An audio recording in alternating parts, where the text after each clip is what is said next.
some of the stuff I'm going to go over here, I had planned to do in other videos, and I'll probably do so at some point, but there's a lot of things coming together here. I'm going to try to get straight to the point and not prattle on too long on specific things, but I read the Odom manifesto, and there's a lot of similarities between his experiences and mine. Not when it comes to the aliens aspect specifically, but when it came to psychic attacks and when they happened and some other stuff. The first thing is going to be when he mentioned he started using meditation basically as a coping mechanism for stress. That's what I did when I was younger too. And then at some point, he mentions having a meditation where he saw this blue light and then felt like he wasn't supposed to be there, tried to leave, and then end up like merging with the light, and then feeling unconditional love, and then going back into his body and having some kind of sense of loss. I didn't have that specific experience, but very similar. Mine was a white light, and it was kind of hovering in and out. I ended up breathing it in, and then as I did so, like my whole body was just I don't know, like full of energy and like kind of orgasmic, and I was like breathing just in and out, and the breaths felt really good. And then eventually I just kind of, everything went blank, and then all of a sudden I was just enveloped in this light of just unconditional love, and I felt like it was like home, and I felt like one with everything and 100% complete. Like there was nothing outside of it. There was no questions or answers, nothing missing, just everything was there. And then I had a single thought enter my mind: I'm not worthy of such a thing. And I ended up getting cast back into my body. That same day, there was a girl who she's the first girl I ever asked out, and I had this huge crush on a couple years before this. And she rejected me in a way where it was like she just kind of ignored me, which was awkward because we worked together. I mean, she talked to me at work, but it was outside of work. She stopped texting me and unadded me or blocked me or whatever on social media, and that hurt me a lot because I don't know what I was a young man. I was like 19 maybe, and so things kind of hit different back then. So like I remember my chest just hurt, and just being in a lot of physical pain after she rejected me. And it wasn't just the rejection, it was how she did it. If she was just like, hey, you're just not my type or something like that, I would have been like, all right. But it was just I don't know, my mind was making it worse, where I was like, oh, she's just so disgusted by the idea that she doesn't even want to see me anymore or talk to me or whatever. But eventually I got over it. But it was what was weird is after I had the meditation experience, I get a text from a number not saved to my phone, and for some reason I knew it was her, but I still asked, who is this? And she's like, oh, it's me. Me and my friend are gonna come over and hang out. And this is like an hour after the thing happened.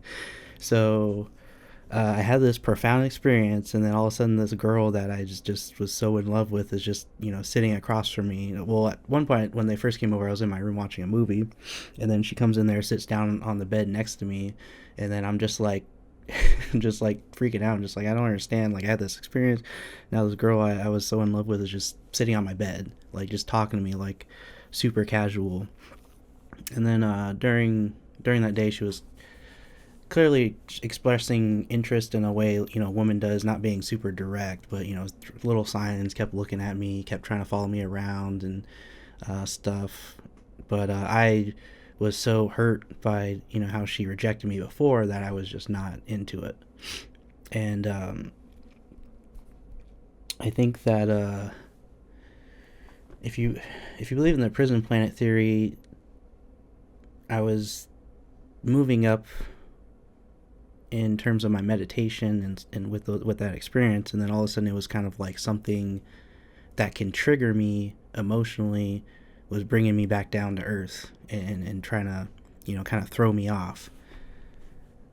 And I spent a lot of time trying to figure out, why did that happen on that day, and specifically, like, was it like my consciousness like overriding someone else, or was it like some kind of sign or something? I spent so long trying to figure it out, and then learned about the prison planet theory with, the Gnostic text and the Robert Monroe stuff of the Loosh farming, where basically these Archons farm you for emotional energy.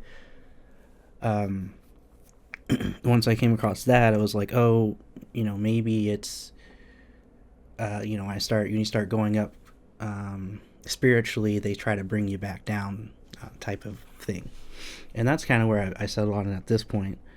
And his psychic attacks started happening after he had that experience. Now, I don't have stuff constantly going on, but ironically enough, in November of last year, I had a coworker who has the same name of this girl from before. And, she's cool, we got along or whatever. She's attractive and everything, but I just, I didn't really think about it. But I had started, my meditations were actually going really good one week, and I felt really at peace and stuff, and things are going on. I was being really consistent. And then all of a sudden, I had this feeling in my chest of being just in love with her, this girl, like randomly. Like, I hadn't seen her, talked to her in a couple of weeks, and the feeling was like kind of like the honeymoon phase, as if like we were already together. And then I was able to picture in my head like so vividly and stuff. And it was literally interrupting my meditations, and it was actually like annoying because it was completely irrational. It didn't make any sense. It came out of nowhere, and it was a distraction. And I'm getting mad. I'm like, bro, what is going on? Like, I should not have these feelings. It doesn't make any fucking sense. Not that somebody wouldn't be into her or anything, but just the strength and the level of the feelings like didn't match up with what was going on. And I was like, is this some kind of like, I'm feeling things from the future or a different timeline or something? It was very strange. And then at some point, I think it was probably like the next day, I had to go into the office, and we worked together, spoiler alert, again. So again, girl, same name, and we happen to work together and stuff. And I had the most negative mental day I've ever had. So I go in the office, and then I just had all these negative thoughts, and they're very strong, and they're very emotional about like, oh, everybody here thinks I'm dumb. Like, why do I even work here? I'm wasting my time. And it's just very, very negative, and it was like out of nowhere. And then I'm like, bro, like, what is going on? And I remember I went to work out on my lunch, and I was like, well, I'm going to use this energy to work out. So I go to do that, and then it just became actually more intense. And I'm just like, what is going on? Like, I'm actually worried about myself. Like, it was so bizarre. And then I was like, okay, well, I don't know what's going on, but I know I just should at least avoid the girl, because something with her. I don't know what it is, but I should at least do that much. So, of course, when I go to leave the gym, I come back from the gym, who would I run into in the hallway? The girl. And at first, I just kind of, instead of like, talking like, oh, hey, how's it going, whatever, I just said, oh, hey, and like kept walking, because I was just like, I can't deal with you right now. And then I went to my car and came back, and then we crossed paths in the hallway again, and I'm like, what the fuck? And then this time, she stops and talks to me, and then, she's just talking to me about stuff, and then I'm just sitting there like, yeah, okay, whatever. I just really, want to get out of here right now. And then, go our separate ways or whatever.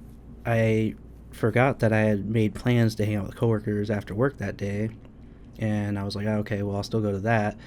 She wasn't part of those plans, but I knew there was a chance she could show up. But I was like, well, she would probably get till the last minute. Chances are maybe 50-50 shows up or doesn't.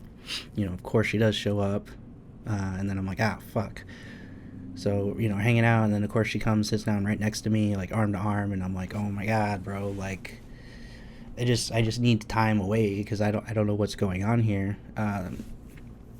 As the night progressed, I kind of got out of my head, and we're just talking, hanging out, and stuff, and everything was fine. But it was just such a weird experience, as out of nowhere, and it was just so similar to the first experience where I make this spiritual progression, and then all of a sudden something gets put in my environment that triggers me, and I don't. It's very strange, but it's literally kind of like what was going on with him. Now his attacks progress, and there's all this stuff that happens. I did not have that experience, but seeing that similarity was very strange to me. And more recently, I saw the girl again, and we hung out, and just kind of bar hopping and drinking and just kind of talking, like nothing crazy happened.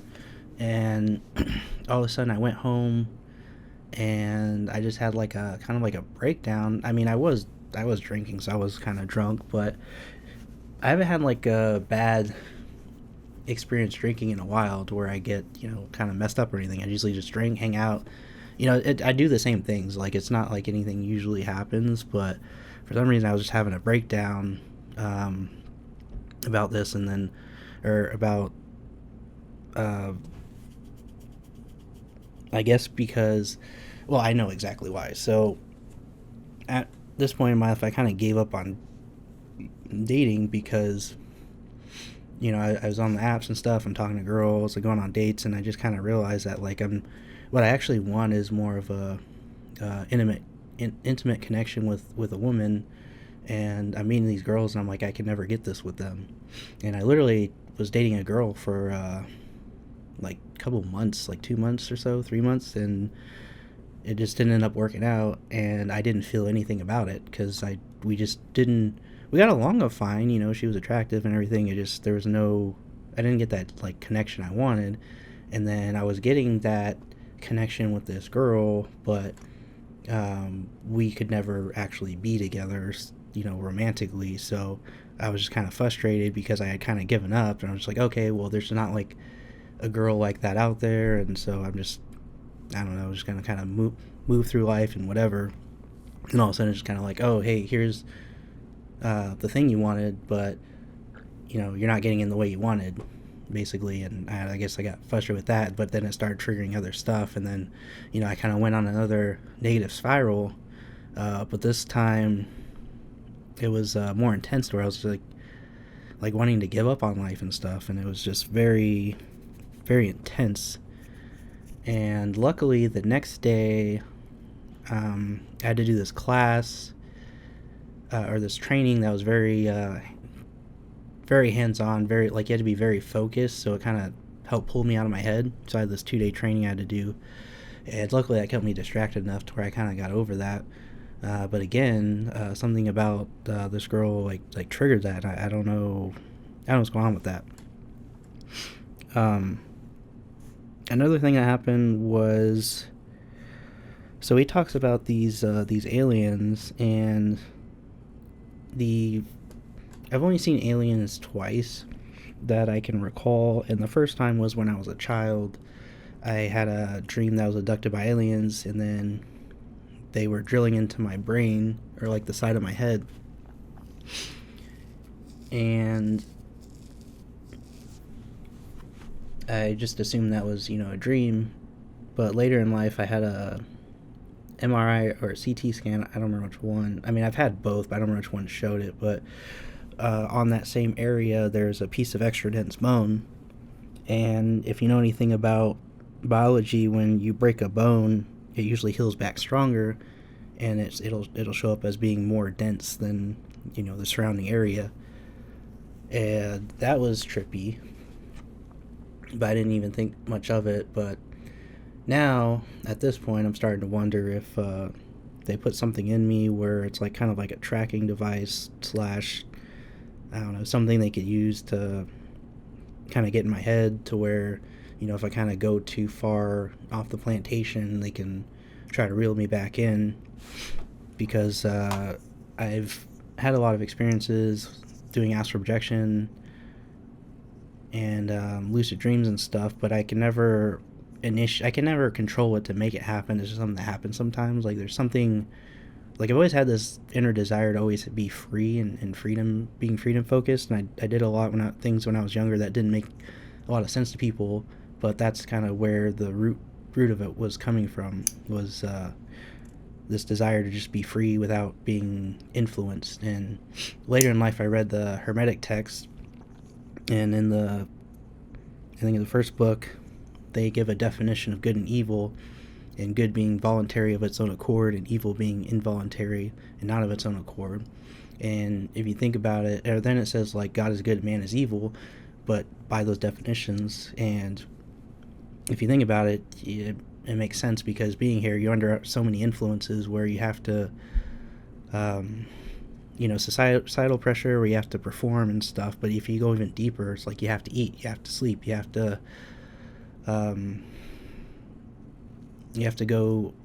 like do all these things that distract you. You can't just exist. And then every time you want to do something, there's all these obstacles. So you want to go to the beach, but you live in the Midwest. You have to fly and make all these travel arrangements, do all this stuff. You can't just go to the beach. You can't just do things. There's all these prerequisites before you can actually do the thing. And then you still have to worry about all the other stuff. How are you gonna pay for it? What are you gonna eat? Where are you gonna sleep? It's just all these things. It's hard to explain if you've never thought about an existence outside of this reality. But if you've ever been on the astral plane or anything like that, then it's kind of easier to understand, where it's like, oh, you could exist without having all these things you have to do.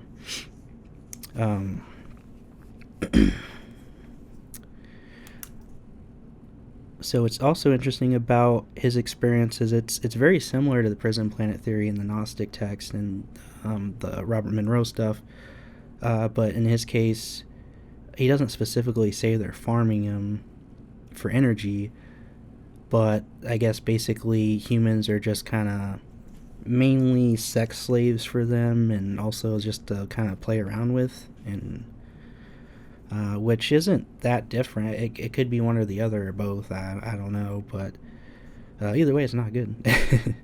Another thing he mentioned that was interesting was they always attacked him sexually through his mind. When I was younger, I used to get attacked a lot, where I get in sleep paralysis and I couldn't move, but I could kind of feel my body. And there's like chakra points where there's like a sexual one where they would attack it a lot, where they basically, it's kind of like being molested by a ghost. It sounds kind of weird, but basically over that chakra point, I would feel these cold hands just kind of, it feels like icy cold, just kind of grabbing around it. It feels very like violating and stuff, but they would always go after that. And it happened a lot, but at some point it stopped. It helped when I moved away from my mom, because she was very toxic, and she definitely attracted a lot of whatever causes them to come out. Like, I don't know, she just, something about her. She's a very negative person, and moving away helped. And then the other thing that helped was this basically just empowering myself and just kind of gaslighting myself into saying, like, I'm stronger than them, and I can overpower them, and they can't control me. And over time, kind of repeating that mantra and living that, they just gave up. I still every once in a while have some kind of attack or episode, but very rare now. It's hard to fight back when they're attacking you at a point where you're not fully conscious. So, there's that moment where it takes you a minute to kind of get your bearings, and you're like, oh, wait a minute, like, you have no say here. Get the fuck out of here. Like, who are you?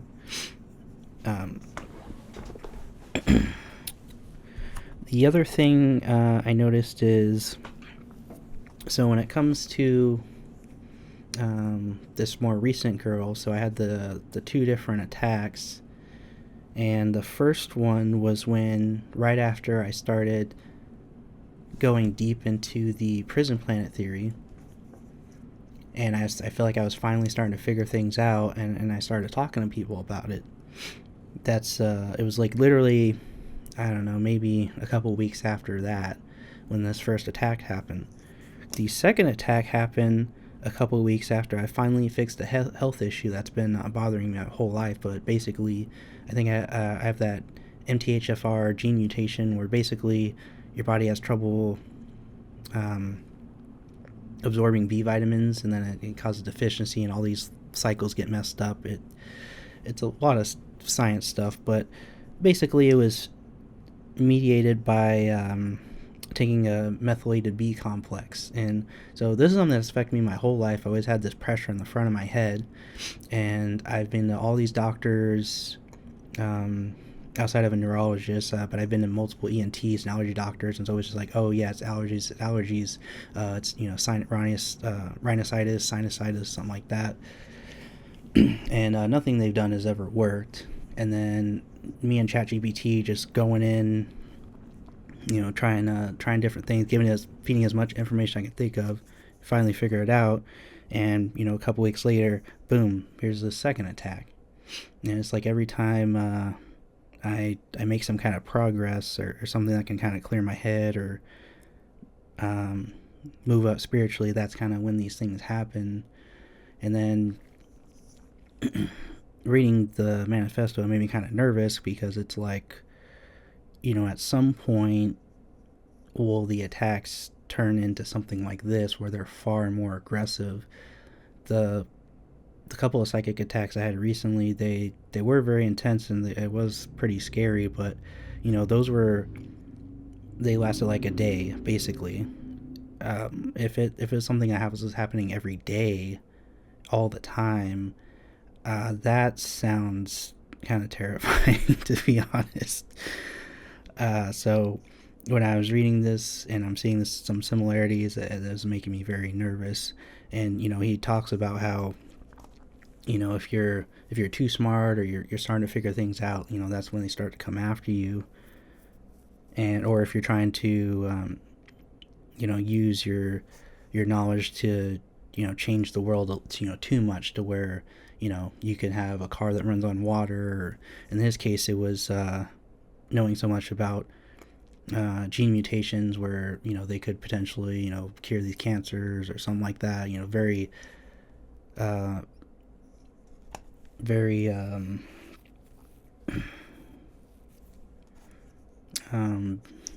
sorry, mine went blank. Things that could change the world very positively. Nikola Tesla and his free electricity, anything like that. And we all know, we see the stories all the time where someone is working on some kind of tech, and all of a sudden they get food poisoning or die in a car crash or plane crash or something. It happens every time, and we all just kind of say, oh, that's a weird coincidence, and kind of move on with our life. But it keeps happening. Like at some point it's kind of like, what's going on here? But yeah, that's basically it. Like, I'm even worried just recording this and uploading it, and potentially getting a target on my back at some point. I don't know what else to do. I feel like I want to put information out there that I feel is important and that might help people, but it seems like you're putting a target on your back at that point, which may already be there. I don't know, but hopefully somebody gets something out of this. See you in the next one.